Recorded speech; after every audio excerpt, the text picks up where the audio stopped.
What's up, you guys? Sean Ross Sapp here. Fightful.com Raw podcast. It is June 19th. Thank you to those of you who are watching us over on FightfulPods.com. That is our new podcast site. Basically, your one-stop shop for hundreds of podcasts that we have done over at Fightful.com, from our Raw shows, Smackdown shows, The List and Your Boy, post-pay-per-view, including the Holy Smoke show, the post-UFC broadcasts, the Fightful Boxing podcast, but also the Elias Theodoru, Sean Pearson, Frank Trigg, Matt Riddle, Shane Helms podcasts that we have done in the past as well. All of that over at FightfulPods.com. You all are going to love the layout of that. Also, I think you all are going to like what we have coming up for Fightful.com as well. So head over to FightfulPods.com. Check that out. Do us a solid. Also, head over to our forums. Start a topic. Enjoy. Talk. We've got live coverage for you. Ring of Honor, best in the world this Friday. It snuck up on me. Completely forgot about it. We have live coverage there. Also, Bellator NYC Friday night. UFC Oklahoma City Saturday or Sunday night. And we have a post show coming to you right after UFC Oklahoma City. It will cover the Bellator show. It will cover the UFC show. A little bit of everything. I'll talk about the Ring of Honor pay-per-view at some point as well. But damn, I'm joined by Alex Palowski, associate editor of Fightful.com. Alex, we have quite a bit to talk about. We have a lot to talk about. Before we even get to Raw, there was news that dropped this evening. Impact Wrestling letting a bunch of all of their agents go. They're letting all of them. And God, I heard from a lot of people about this. Obviously, I talked to Shane Helms, who was one of them who left. I talked to several talent, like probably a half a dozen different Impact talent. There ain't a one of them that's happy about this, including one. You all can see the story over at Fightful.com. When I asked how they felt about it, and they said Shane was our best, most hands-on agent, so obviously I am thrilled about it. And then another person told me that you have a better chance of hitting the lottery than knowing what's going to happen with Impact Wrestling. And then another person was particularly upset because Al Snow and Shane Helms are two guys who, when Impact was really, as we say, in the shit, we're like, hey, you know what? To make it a little bit easier, we'll be on-screen characters as well. We're going to help you out a little bit here. And then the new regime takes over and lets them go. Now, these were contract expirations. Shane started with them a couple years ago. I know that there are other companies that are very interested in him. One of the people I spoke to actually said, wouldn't surprise me if the Hardys worked out a deal for him. I can't say that that's true or not, but yeah, some goings on in Impact Wrestling. Abyss, Sanjay Dutt will be taking over a lot of those roles. What were your thoughts when you heard about those moves, Alex?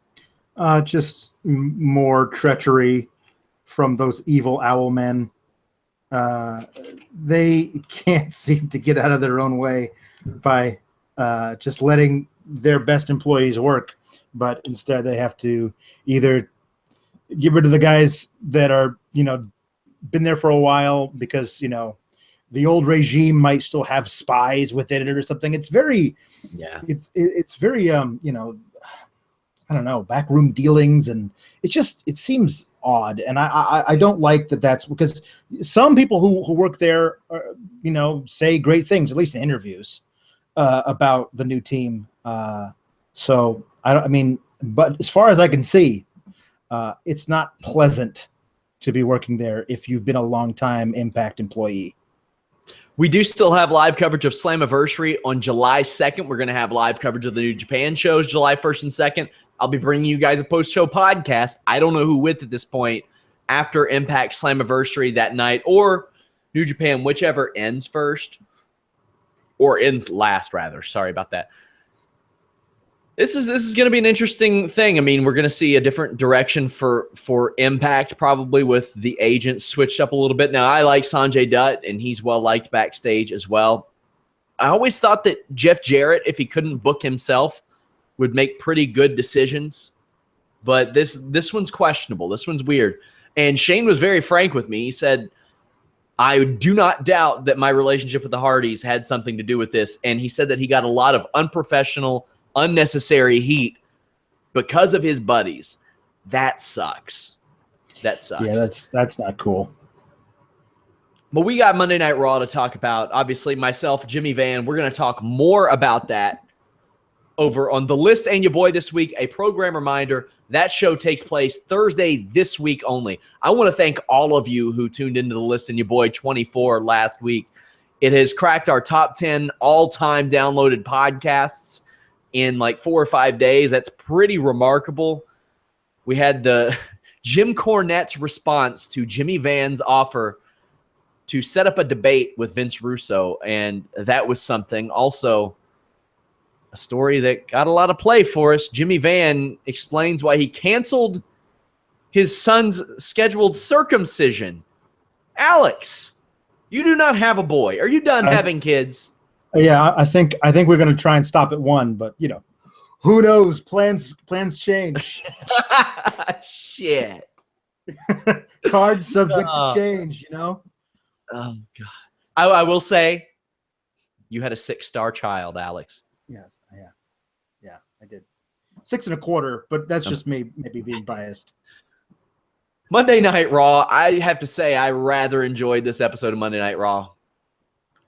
I liked it. I had a good time. A lot of important things happened. It was a good time. But what did you think, Alex? I don't know. You know, I'm on the fence about a lot of stuff, but there were but the moments that I liked, I loved. So that always helps you raise an average. But as we go through it, I'm sure there are moments that I remember going, really? But we'll get to those. That we will. Well, let me just say or ask, what were you most looking forward to going into this show, if anything? The rumored Braun return. I mean, it's one of those things where if I was not at all, didn't follow any of the sheets or whatever, didn't work here, was just a regular dude, that would have really surprised me. Like, and maybe it's one of those things that I missed that. You know, miss being the guy who goes to work in an office for 40 hours a week, doesn't keep up with stuff, watches Raw on Hulu, you know, but hears, oh my God, Braun's back on Twitter, and I have to switch over, you know, because I'm not following it. Maybe I missed that sense of being surprised.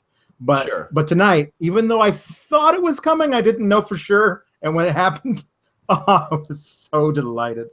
But yeah, there really wasn't a lot going into tonight that I was, you know, knew about thinking was going to happen. So that little rumor got me popped. Well, let's get into Monday Night Raw. Guys, if you all haven't before, you can check out my match ratings, analysis, podcast notes. 8 a.m. after every Raw, Smackdown, pay-per-view. Roman Reigns came out wearing something that had me begging for him to put on that chest protector, Alex. This is one of the most absolute dog shit designs I've ever seen. I get it. They're trying to emulate the Jordan silhouette. Shit ain't working. No. Yeah, somebody remarked on Twitter that actually looks closer to a silhouette of AJ Styles doing the phenomenal forearm than it does Roman Reigns doing a Superman punch. Like it's kind of generic. The arms are short. Yeah, it's weird. It doesn't look like him at all, but he puts it over on Twitter all the time as though it's the best shirt ever. Okay. It's a new shirt. It's new merch. Yeah, you gotta push it. But yeah, when news broke tonight during the day, that Roman was going to start off the show with the announcement that he himself told us last week we were not going to like. Well, then, you know, you got to tune in and find out what he's going to say.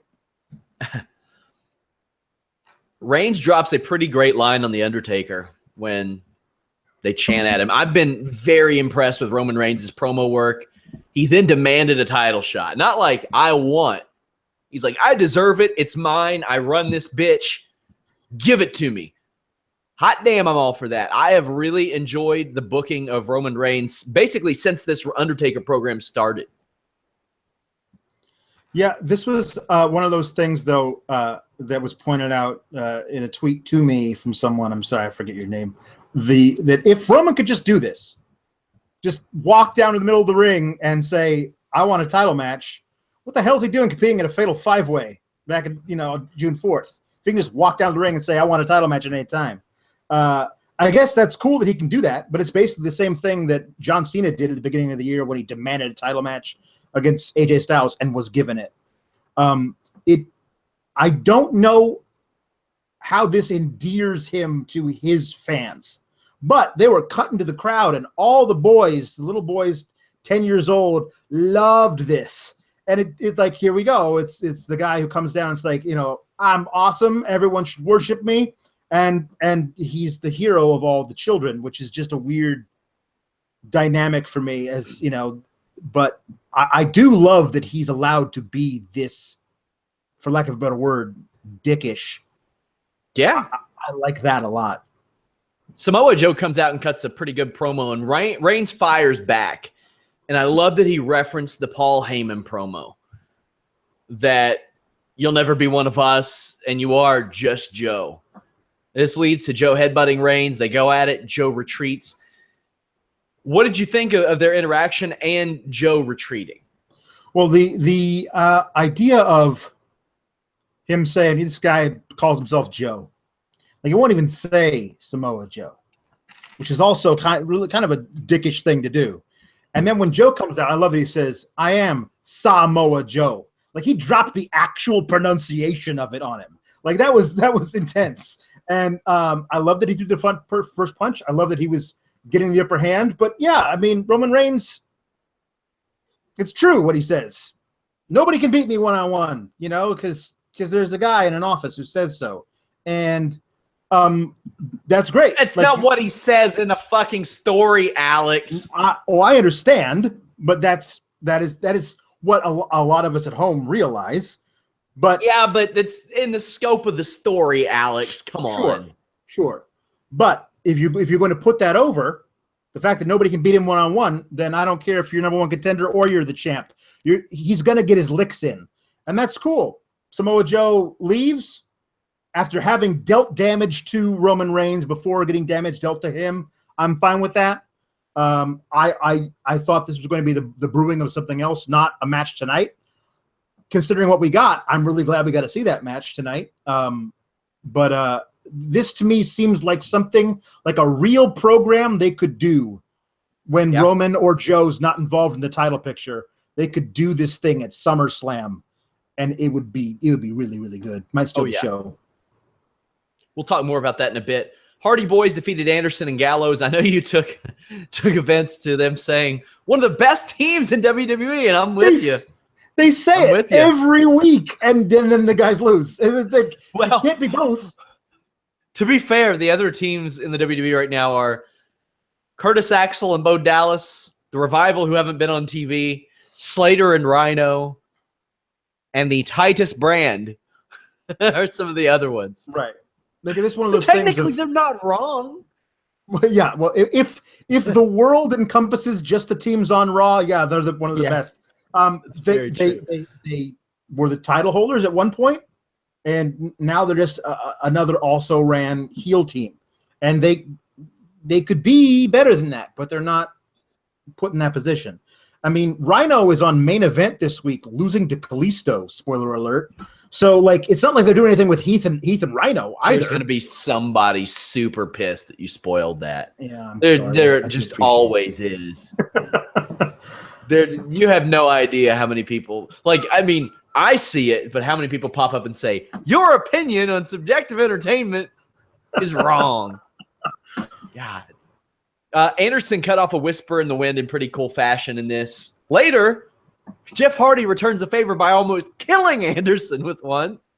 Then Anderson continues to sell his ass off for the Hardy Boys. Matt kicks out of a boot of doom. These guys are being protected big time. They're still super over 3 months in. Usually WWE finds a way to screw this shit up by now. Yeah. No, well, it's especially because with a tag team. It's because they're entirely protected. Like, Yeah.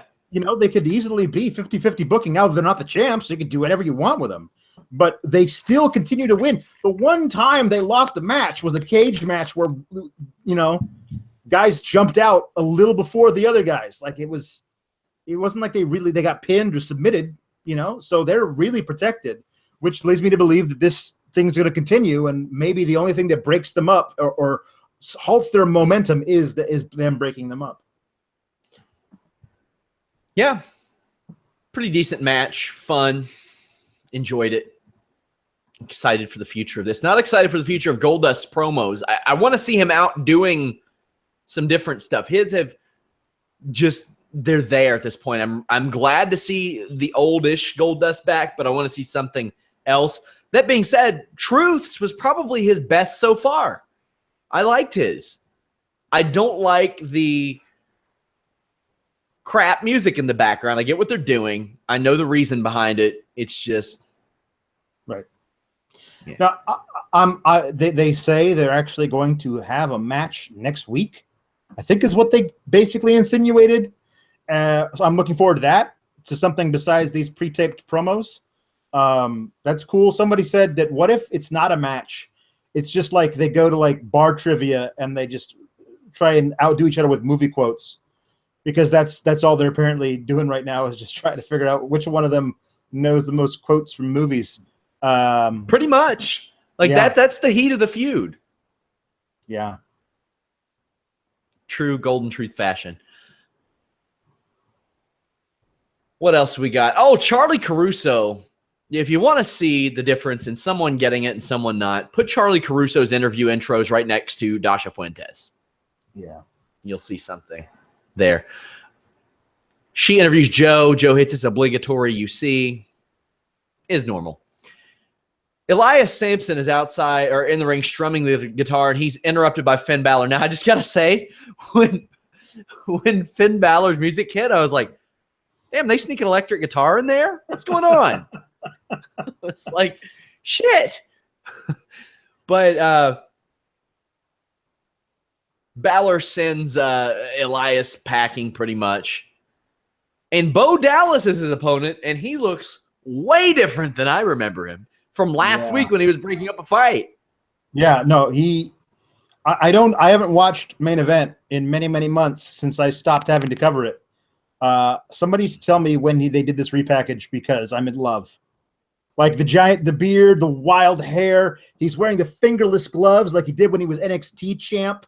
He looks like he's lost weight or like cut body fat. Like he looks more built. He's wearing a singlet. That helps. Well, no, but this it's a different singlet than the one he was wearing before. Like for months after the Social Outcasts broke up, he was still wearing his Social Outcasts one. That was how little they black is slimming, bro. It's good. But I just gotta say, you're absolute shit for putting over those fingerless gloves. Listen, I know you're a fan. I know you love them. I do. They're part of my shtick. I got to represent. It's part of my gimmick. Jesus. But it does harken back to when Bo Dallas meant something. Like when he was in NXT and he was the NXT champion, he wore the fingerless gloves, and that was how he got his start. I thought he wore fingerless glove one. It's true. He did. He wore one. He found the other one. It was lost in a closet somewhere, and now he's got both of them. So, but I was happy to see him. It was weird when Sampson was out there. I was expecting Dean Ambrose's music to hit, because that's just basically what they've been doing. And when it was somebody else's, it literally took me 10 seconds to realize, well, that's Balor's music. Are they doing a Balor versus Sampson thing? I could be wrong, but it seemed like they started his music at an earlier clip than they usually do. Yeah, it did. It was the long version. But it feels like they're doing two things with Balor. They're promoting him in vignettes as though he's the second coming. Like they're really pushing him hard as being this amazing talent who they can build the WWE around. And then in practice, he's losing in triple threat matches. He's the guy who gets submitted to Joe at Extreme Rules. He's being put in a feud with Elias Sampson, who, while I love what he's doing, isn't on the level of the guy who you put against the dude who you say might be the future of the company. Vince loves him, man. Vince McMahon loves the Drifter. But here's the thing. He loves him. Is he the Drifter? Because he keeps saying now who wants to walk with Elias instead of who wants to walk with you know what? Okay, he loves Elias. Whatever. Who gives a shit? It's weird that they're like repackaging him in little ways now that he's on the main roster. But Bo Dallas really beat the living shit out of Finn Balor, though. Like, I mean, beat the brakes off of him. He looked great. He not only the way he looked, but what he was doing in the ring. I'm really happy for him that they're actually got a role for him now. Like, we'll talk about later. We'll talk about that a little bit later. But this is the type of showing. If you take a guy who's lost every match like Bo Dallas, and you want to add him to something like they did later in the show, I think this is an okay showing. He wasn't going to beat Balor no matter what. No. The egregious camera zooms seem to be back, including one on the coup de grace, which does not need that zoom. For as much as I dislike that move, if Balor's going to do a move that absolutely kills people, just show it. And I had a person say maybe they're doing it because they fear emulation. I'm like, no, they would just ban the damn move then. Right. That's all they would do. Balor comes back, wins. This is another fine match. One of my favorite of Balor's on Raw thus far. Not that he's had many. Later, Elias Sampson attacks Balor backstage. But the real story is, how about that pop Devon Dudley got tending to Balor? Yeah. He popped me. People were like, oh, shit, Devon's in this feud. No. No. He's the Fit Finley character. That's who he is. Yes. He's the guy with more bass in his voice than the refs. Devon! Get the medical tape! That's pretty much the extent of it. Yeah. Man. So, yeah, Balor, Samson, looks like that'll happen at Great Bizzles. Yeah. But now, I told you this story last week. And, God, I just realized it. That logo, I'm pretty sure, with about 95% certainty, in this small world, I know the guy personally who made it. And I haven't talked to him in a decade, Alex. There was a guy who roomed with my best friend in college. Wow. A little different, very nice dude, but hadn't thought about him for about a decade. And about a week and a half ago, said friend messages me and says, have you heard what this guy's doing now? And I'm like, no, I haven't. And he goes, he's the 3D animator for the WWE. And I was like, this son of a bitch is the bane of my existence. The same guy that used to just job me out on Guitar Hero back in the day has come back to haunt me. That son of a bitch. Small world. Who knew? Anyway, Rollins comes out and cuts a promo. He touts his WWE 2K18 cover and cuts a white meat babyface promo. And I got to say, 4 white meat babyface promos, not too bad. That shit doesn't work today. But it was kind of like him saying that he's got a chance at redemption. Usually, when Bray Wyatt pops up on that screen, he says a whole lot of nothing. But he basically says, hey, bro, you just said that you weren't going to sell out, and you're shilling this game. Mm-hmm. What's up with that, man? Now, he said it in far different terms than I did, but he comes out, Rollins dives on him, just went out of the gate, no follow-up. But production got a cool visual of like Rollins with his cheek cut open. Mm-hmm. What'd you think of this segment? I know you're a Bray Wyatt advocate. I'm a Bray Wyatt apologist. Yeah, I apologize for Bray Wyatt and too much. The thing with this game is the trailer dropped today. I wrote a thing on Fightful.com about it. You should check it out. Dissecting all of the crimes that Seth Rollins commits in this trailer. It does seem very much like the old Seth Rollins in the trailer.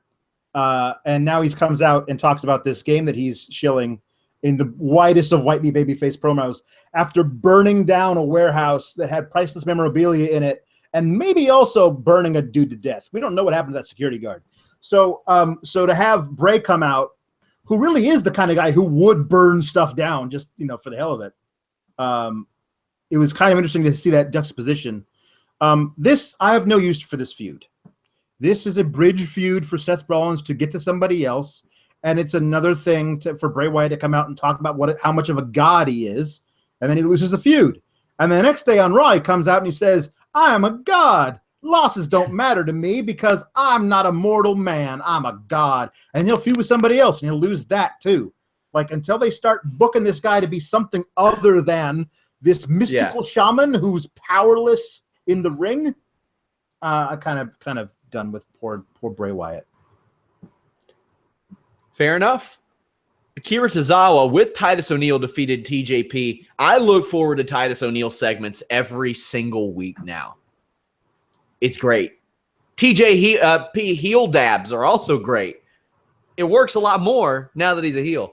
We get some good fast-paced action. Neville comes out. This is a good match. Tozawa wins, and this guy gets it. Like, as it pertains to translating to American wrestling, he gets the body language, he gets the facial expressions, he gets the in-ring work, he gets getting a cheap little chant over. That's working too. Neville cuts a promo, and then on Tozawa's behalf, Titus cuts one back to kind of sell himself. I loved everything about this. Yeah.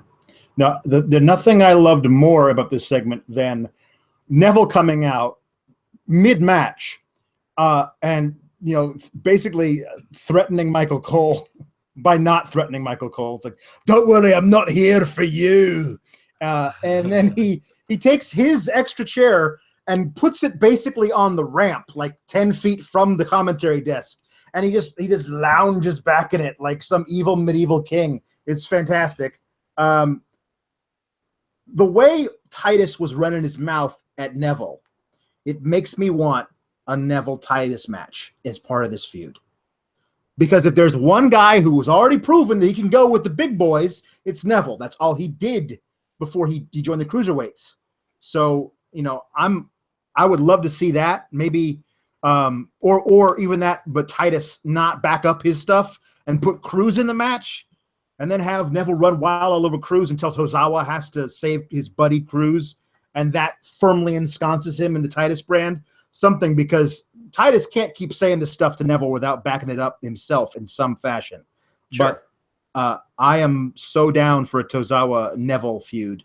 Those matches really are going to be fire. Really loving all of it. It's making me care about Tozawa more so than usual. Quick plug, guys. Check out Anna Bowert's Most Ridiculous. It's on the sidebar of Fightful.com. Head over to Fightful.com. I know some of you just check out the podcast, but we have all your latest wrestling, MMA, boxing news. Of course, that boxing news is going to be fast and furious ahead of August 26th. Conor McGregor, Floyd Mayweather, your boys at Fightful.com have you covered there. And if you don't like MMA, you don't like boxing, you don't like pro wrestling, you can head over to each individual page. We have a wrestling page, MMA page, boxing page. Bookmark that. You don't have to see the other stuff. We also have filters on that main page as well. That way it just eliminates whatever you don't want to see. Lots of good hot takes on Mayweather-McGregor. We're going to talk more about that on tomorrow's Holy Smokes MMA podcast. I'm talking to Michael Chandler, Bellator champion, ahead of that show as well. So please check that out and use our forums. Go over there, start a topic. I'd greatly appreciate it. I might thank you. It'd be super cool. We got movies, TV, music, wrestling, MMA, boxing. We're adding sports. I am contemplating, suggesting adding politics. That might be a bad idea. I don't know. I know one thing. It's not going to show up on our sidebar if we do it. Not touching that one with a 10-foot pole. Samoa Joe versus Roman Reigns. I was a little upset about, I don't want to say upset, but it's like, man, I want some of these first-time matches on pay-per-views and big ones. Mm-hmm. Now, these guys had the outstanding match that I knew and expected they would have. But, I mean, I don't know how many times I can beat this dead horse and drain the glue out of it, Alex, but there's so often that we see these, and it's like, man, I would have watched that in the main event of that would have been a main event of SummerSlam for me. That's how big that is. And people can say, Samoa Joe's got titties. Nobody's going to believe him. Well, those 5 million YouTube hits by the next day say otherwise, because your boy tracks those every week. And that is a, pardon my French, fucking anomaly. Yeah. Yeah. Now, I nothing will make me tune you out as a wrestling fan faster than a Samoa Joe's got titties take. I know from that point on, I don't have to take anything that you say seriously. So, you all would be hard pressed to find a UFC heavyweight that doesn't have titties. Whatever. You're like, there was literally a guy on The Ultimate Fighter one year whose nickname was Titties. Okay, so this match was dope. I loved it.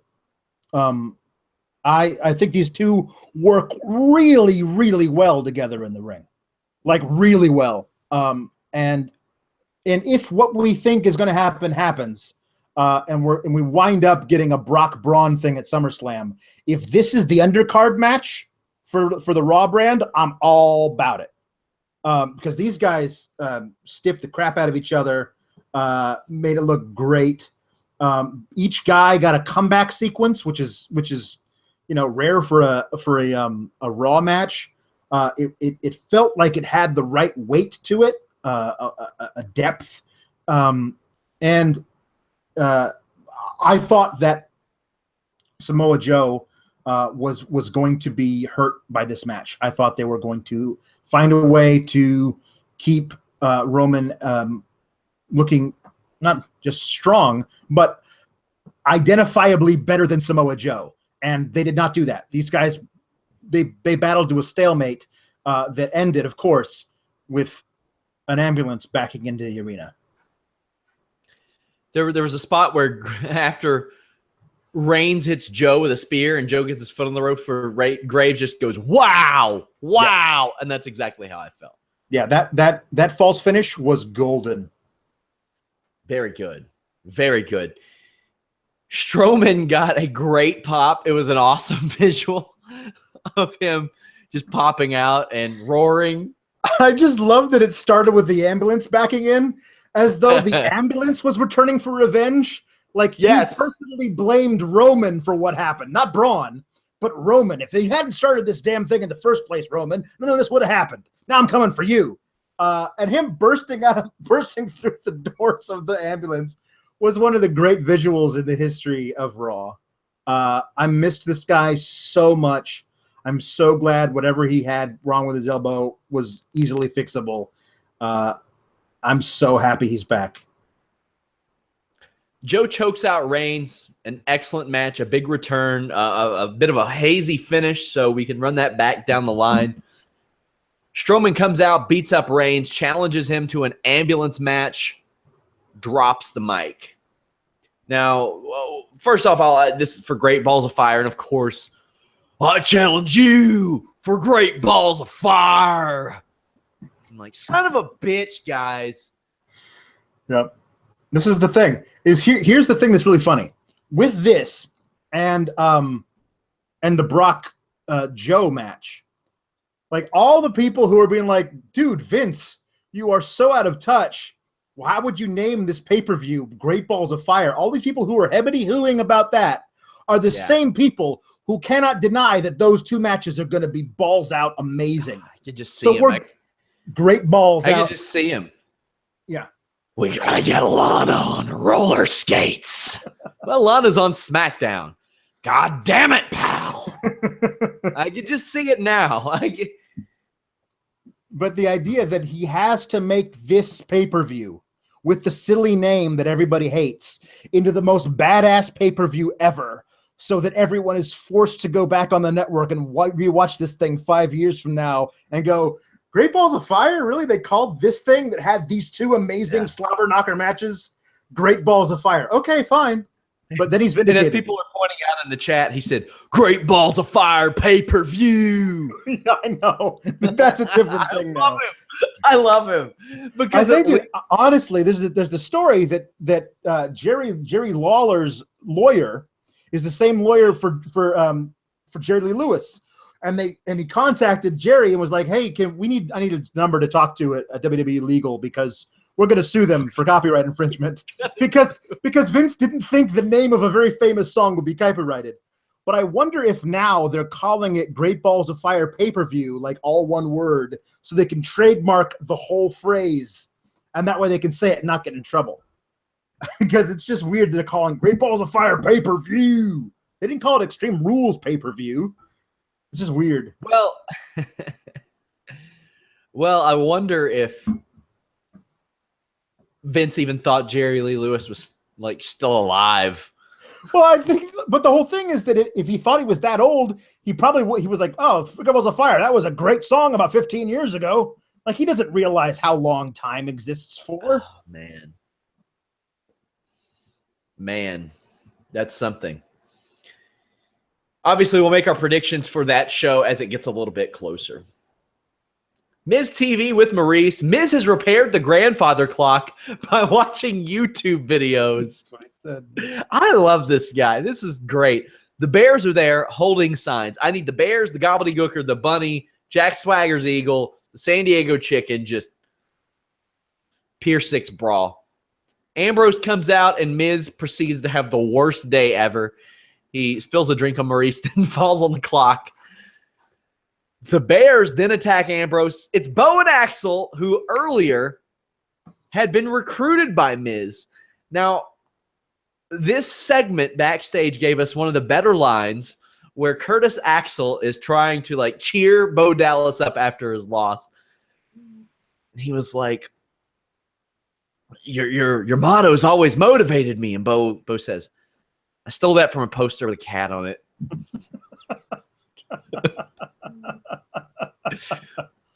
So I was like 2 minutes behind, and I saw Anna quote that, and I was like, What am I missing? Yeah. What's going to be on, like, is this in the Braun segment? Like, what is this? No. But, yeah, Miz TV. Maurice, Miz still having a few issues. Miz has cronies. This is good. Good. Yeah. I like it. I like that he went and found these two guys who, he made into stars by putting them in the Marine Five. And they kind of like were hesitant about doing it, but okay, fine.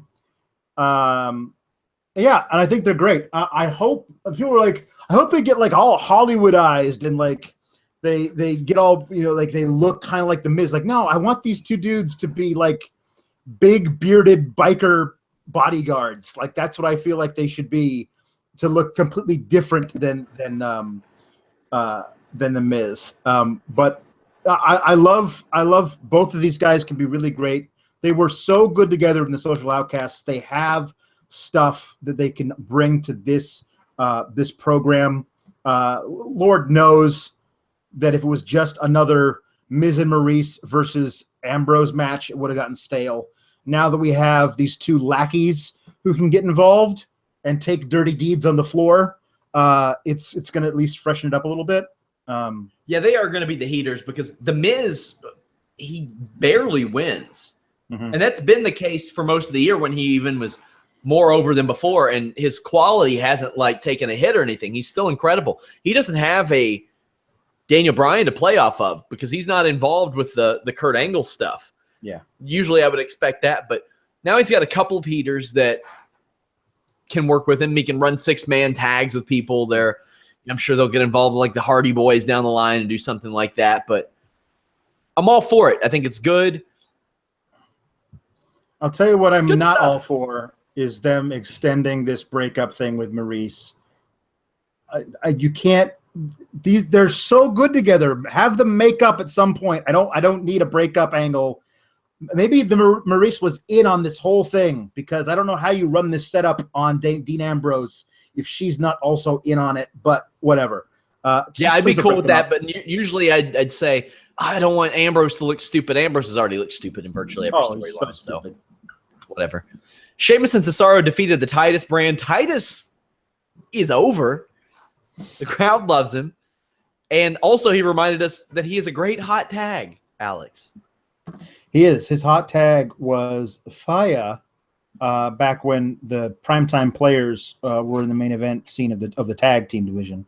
When they had the titles, he was the hottest tag in wrestling, and he still has that in him, and he can still be great at doing that. I really liked seeing Cruz and him together.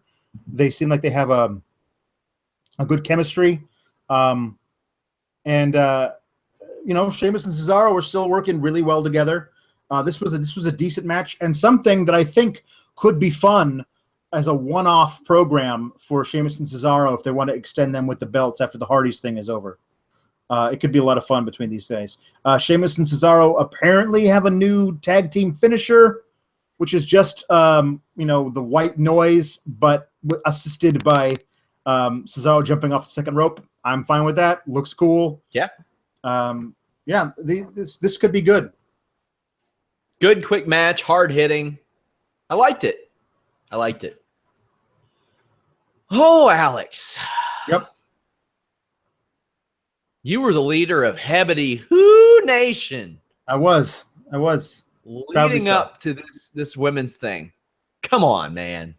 People were looking, begging, pleading for a reason to be upset, especially after last night. Right. No, that's well, the thing is that's what made it so glaringly obvious to me and conspicuous is after last night and what happened with it. And listen, whatever, I don't want to rehash last night, but we can say it was something that made a lot of female fans upset. So there's also this thing of like you have a 3-hour program, you have a 3-hour program on Raw. How many minutes do the women get every week? Usually it's 2, maybe 3 segments, a total of a half hour out of 3 hours. This time, they were absent from the first 2 hours and 40 minutes, I think, of the night. And then they got a 7-minute segment in which all of them were shoehorned into it together. The match never even finished. And I guess we should all just shut up now and go back to minding our own business. Yes, it was shit. It was bad. Yeah, it was bad. The match breaks down really quickly. The only note I had was I like Sasha Banks' how she innovates with the double knees and stuff, but she's going to have to innovate and add or else it'll turn into a Finn Balor situation for me. And I've had people that say, well, why don't you complain about Nakamura? I've complained a lot about Nakamura on the main roster, especially with that. He's been softballing it in. This match breaks down quickly as Alexa Bliss and Emma have a tussle at the top of the ramp. They're chased into the ring. But immediately after, they team up. Because this doesn't have to make sense. No. Nia Jax trips running the ropes. Yeah. Another dove cries. Yeah. Bayley shows up, has some new ring gear, kicks everybody's asses. This booking is an absolute mess. Yeah. You have some real talents here. And you just got a mess. Listen. A mess. Now, to me, if you're going to do this and keep the women off Raw for 2 hours and 40 minutes, and then they come on, and then you do something great, maybe I'm not going to Hebity Who.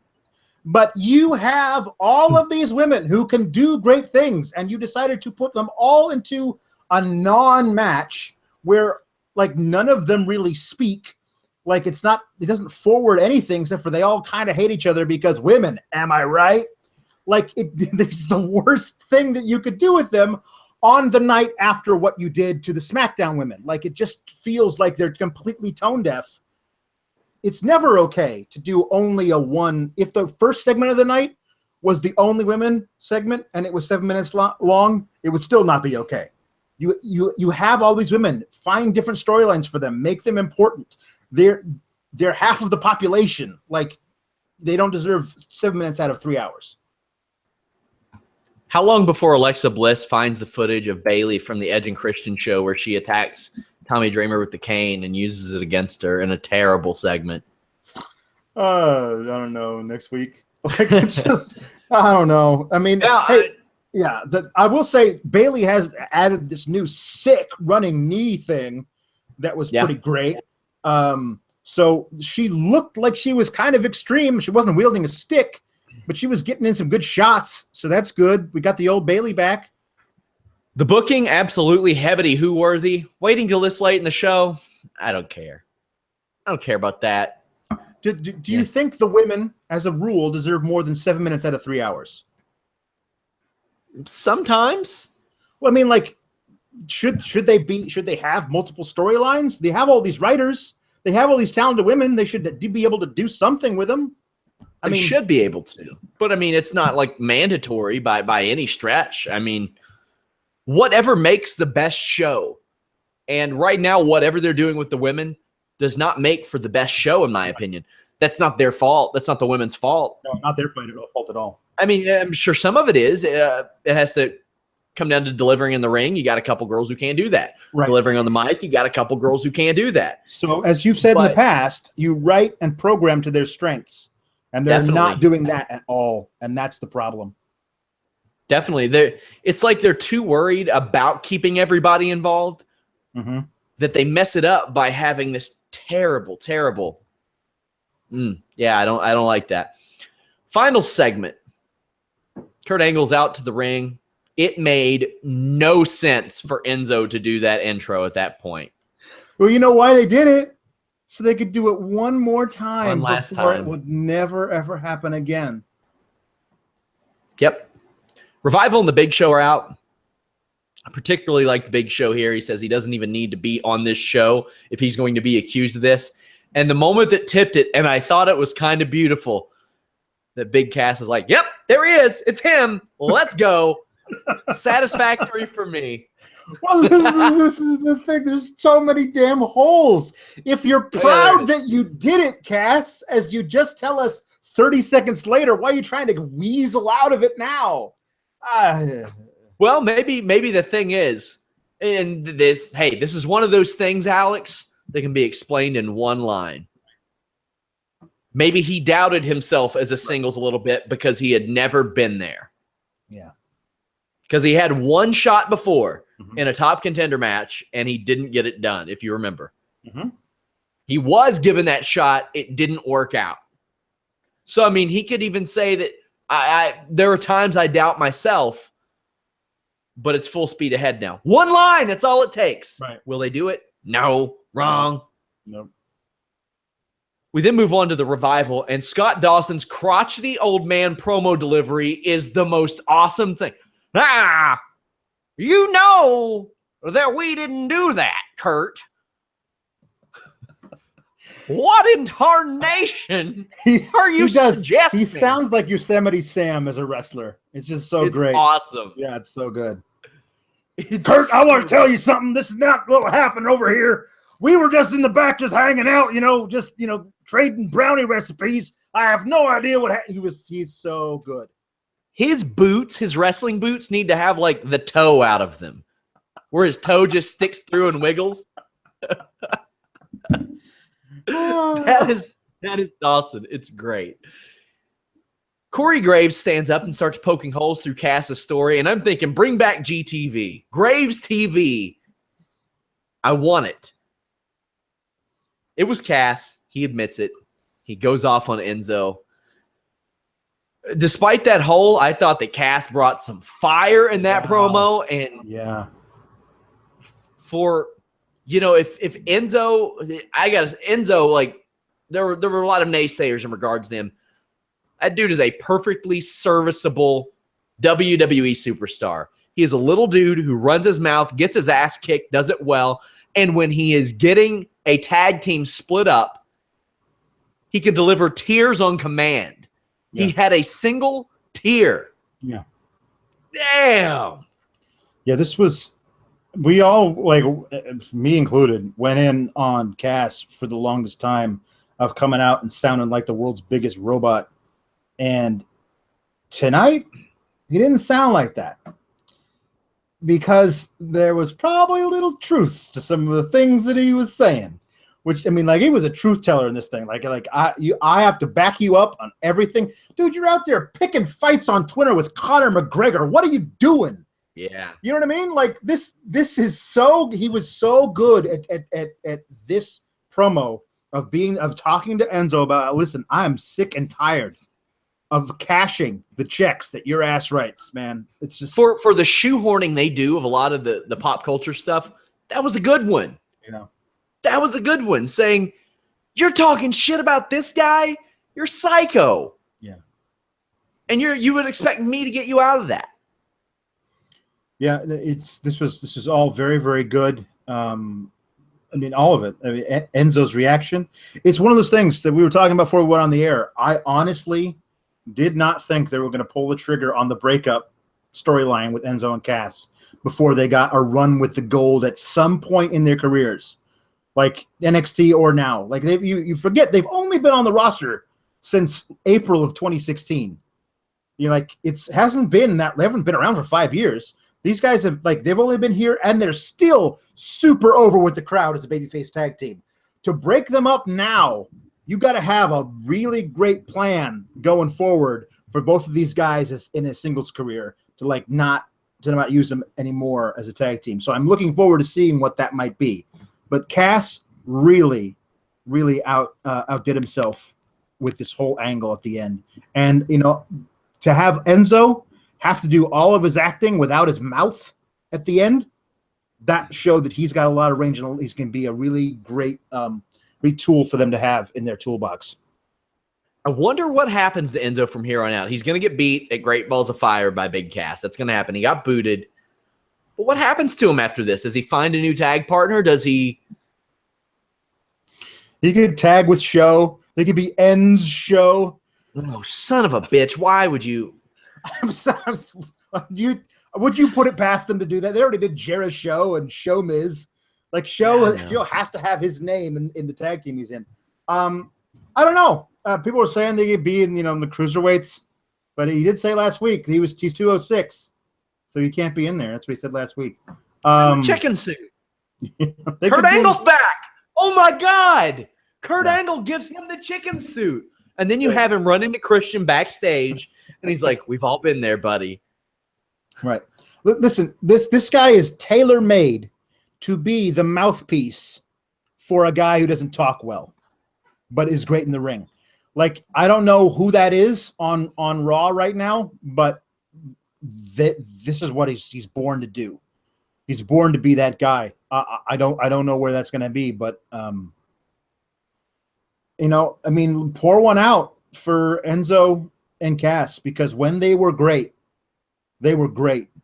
And I'm probably gonna wind up going through all their old promos together they did back at NXT when they were really, really great together, and shedding a little tear myself, because, like, who knows if we'll ever get this pairing back together. I don't doubt that maybe down the line they could be paired together again, even as heels. Like Enzo sees what Cass meant, right? And like he pulls an old Swerveruski, but you never know. I wouldn't mind seeing him on 205 Live in a limited capacity, because he is a lot of what that show was missing. What does heel Enzo do? Does he like hit on guys' wives harder than normal? Like, yeah, like I would be really interested, entertained to see what they would do with a heel Enzo. Hell yeah. What babyface Enzo does. I gotta say, Alex, this is probably one of my favorite Raws of the year. This was there wasn't a lot outside of the women's segment that I looked at and I was like, that was shit. Right. That was really the only thing that I saw and thought, man, this is not good. I loved the Reigns Joe match. I loved the return of Strowman. I liked all the Titus Brand stuff, incorporating other storylines into that, getting Sheamus and Cesaro on TV to capitalize off of the overness of Titus O'Neil right now, while still keeping their thing going. Then that final segment, you bring back the Revival, who looked dressed to compete. I was a little disappointed there. Me too. You've got Big Show woven into this. He could pop up on SmackDown now. Yeah. Maybe at his rate, he pops up on 205 Live if he keeps cutting him down. Yeah. Lots of options there. Or maybe he just doesn't want to do TV, as we found out this week. As we found out, yeah, he doesn't like it. He misses the days when people hated each other and didn't go to lunch together at Panera Bread. That's crazy. On the whole, I would probably give this Raw like B+, A-. The things that I loved, brought the grade way up, but there was so much of the other stuff was C. Like the Hardys versus Anderson and Gallows, okay, whatever. There's just stuff that was like that, and then the thing to me that kind of brings the great way down is the way that they continue to use the women on Raw. I can't justify it. That brings the grade way down for me. They've really blown it with the women.